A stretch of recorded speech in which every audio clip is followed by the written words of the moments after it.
saya minta kepada Dirjen ya, tolonglah luluskan saja Pak yang testing semuanya itu, yang honorer, yang K2, apalagi K2 itu cuma 84 orang itu di Jawa Barat Pak, cuma 84 orang. Desakan agar pemerintah memperhatikan nasib honorer yang mengikuti seleksi PPPK tahap 1 semakin memuncak. Kini giliran Dirjen Kemdikbud Irwan Syahrir yang dicerca pertanyaan dan desakan untuk membawa aspirasi honorer ke Mendikbud Nadiem Makarim. Desakan ini langsung disampaikan oleh honorer dalam wawancara Apa Kabar Indonesia Minggu tanggal 19 September tahun 2021. Apakah Irwan Syahrir bergeming? Simak semangat menyala dari calon ASN PPPK Guru tahun 2021. Sebenarnya gini, tujuan kita tentunya untuk seleksi ASN pegawai pemerintah dengan perjanjian kerja untuk guru-guru honorer ini ada 3. Yang pertama adalah perbaikan tata kelola guru secara keseluruhan, lalu penyelesaian isu guru honorer dan reformasi birokrasi ASN. Nah, kenapa munculnya guru honorer ini? Karena yang pertama tata kelola guru kita dengan desentralisasi ini tidak berjalan secara optimal. Jadi supply dan demand-nya itu tidak terjadi secara seimbang. Ketika ada guru yang pensiun tidak langsung diganti oleh guru atau rekrutmen yang baru. Sehingga sekolah-sekolah pun pada akhirnya melakukan rekrutmen secara sendiri-sendiri. Yang ini kemudian menimbulkan variasi dalam hal kualitas dan juga kondisi kerja guru-guru kita. Sehingga banyak sekali guru-guru kita yang tidak mendapat kondisi kerja yang layak. Nah, inilah yang kemudian kita ingin lakukan dengan seleksi ASN P3K untuk memperjelas status guru sebagai aparatur sipil negara dan kemudian meningkatkan kesejahteraan guru-guru tersebut karena kemudian gaji dan tunjangannya itu setara dengan PNS. Pak Iwan, tapi kalau tadi nampaknya Bu Sri dari Blitar kok menyampaikan ibarat saya itu sudah 25 tahun menjadi ASN begitu, kok kayak tidak ada apresiasi yang didapat dari pemerintah.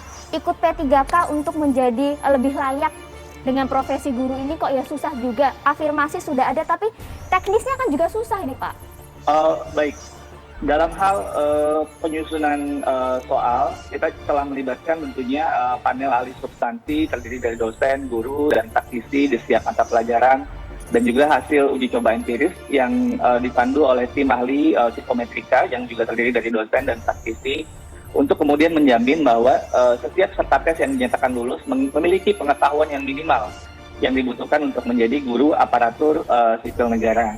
Nah, memang buat peserta tes yang belum mencapai nilai batas kelulusan untuk tahap pertama, Panitia Seleksi Nasional memberi kesempatan, dan ini nggak pernah terjadi sebelumnya, yaitu ada seleksi tahap 2 dan tahap 3. Yang ini yang merupakan kita harapkan dapat dimanfaatkan oleh semua guru yang masih belum berhasil di tahap pertama agar bisa mencapai nilai batas kelulusan pada seleksi tahap kedua dan ketiga. Ya, namanya juga seleksi, tentunya ada proses yang kemudian bisa menentukan melewati dan yang belum. Kita sangat paham sekali dengan kekecewaan yang ada di tahap pertama ini, namun masih ada tahap kedua dan tahap ketiga, sehingga kemudian bisa mempersiapkan lebih baik lagi dan saling memberi dukungan. Harapan kita semua adalah semua ibu bapak guru dapat lulus di seleksi ASN tahun ini. Kaitannya dengan pelaksanaan hari kemarin, kebetulan saya ikut tes yang kedua kali di P3K itu, tentunya sesi pertama, ya. Sesi tanggal 13 hari Senin gitu ya.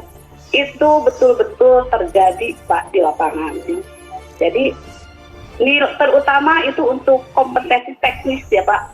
Itu sangat tinggi sekali dan peningkatannya dari pengalaman kami testing yang 2019 nilainya itu tinggi sekali Pak peningkatannya. Kalau nggak salah untuk teknis tahun 2019 itu nilainya cuma nilai passing grade-nya cuma 65 gitu. Sementara sekarang saya aja yang guru BK passing grade-nya itu 285 Pak. Jadi di teknis itu semuanya itu tidak ada yang passing grade Pak. Bu Sus, jadi apa yang ingin diminta ke Pak Dirjen mumpung saat ini jadi ada Pak Dirjen? Ya betul, saya minta ke Pak Dirjen luluskan saja Pak yang testing semuanya itu, yang honorer, yang K2, apalagi K2 itu cuma 84 orang itu di Jawa Barat Pak. Cuma 84 orang, kemudian juga itu sudah ada yang meninggal satu sebelum tes, Pak. Dia meninggal sebelum pelaksanaan tes, dia sudah meninggal, yaitu dari Kabupaten Tasikmalaya, Pak. Sudah ada yang meninggal. Baik.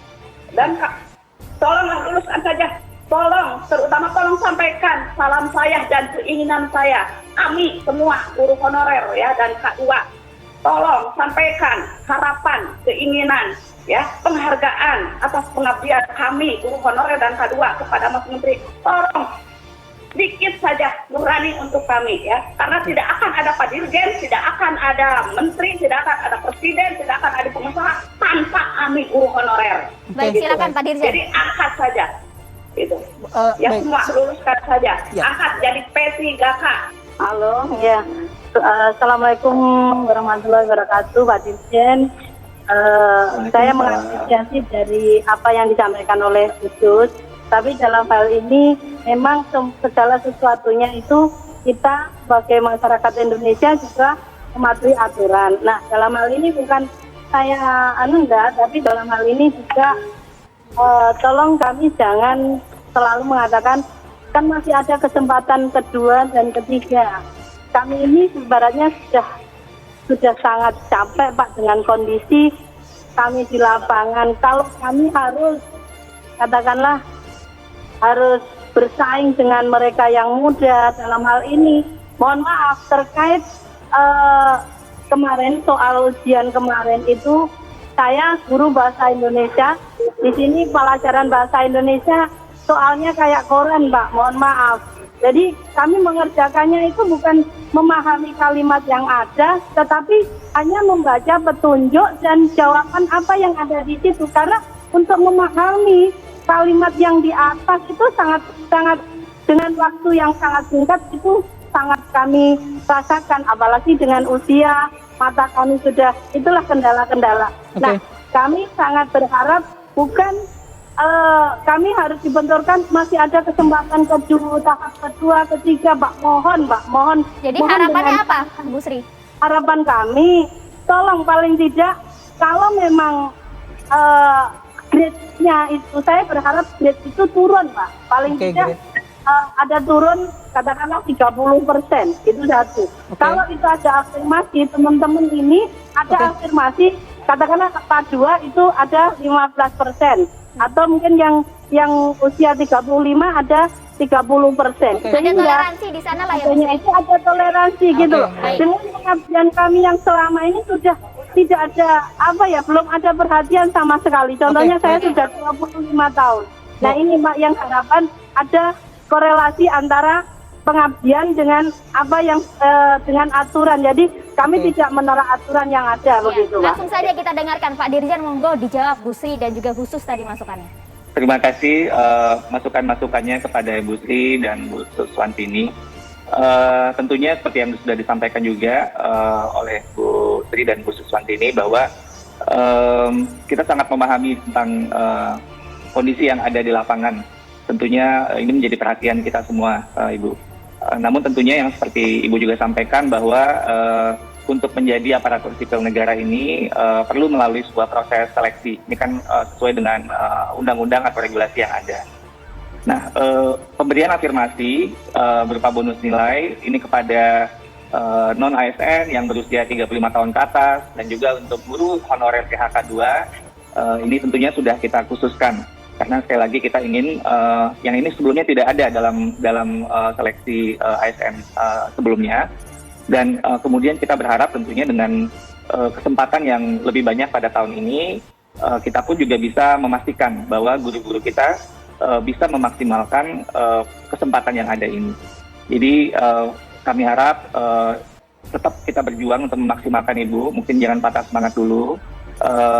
Kita bisa melakukan berbagai macam untuk belajar, mungkin bersama-sama dan tentunya kita saling terus mendorong supaya kesempatan ini bisa dimanfaatkan dengan semaksimal mungkin. Oke, baik. Mungkin belum maksimal Ibu, tapi mungkin bisa kita terus upayakan. Jadi akan ada perubahan di sana dalam hal kebijakan, Pak? Seperti yang saya sampaikan, kita tetap memaksimalkan tahapan yang ada pada saat ini sesuai dengan apa yang sudah ditetapkan oleh Panselnas. Bahwa ada tahap kedua dan tahap 3. Tentunya kekecewaan ini di tahap 1 harapan yang sangat besar tentunya itu kita sangat pahami. Tapi kita ingin terus mendorong untuk bagaimana bisa untuk memanfaatkan kesempatan yang ada pada tahap 2 dan tahap 3 dengan sebaik-baiknya.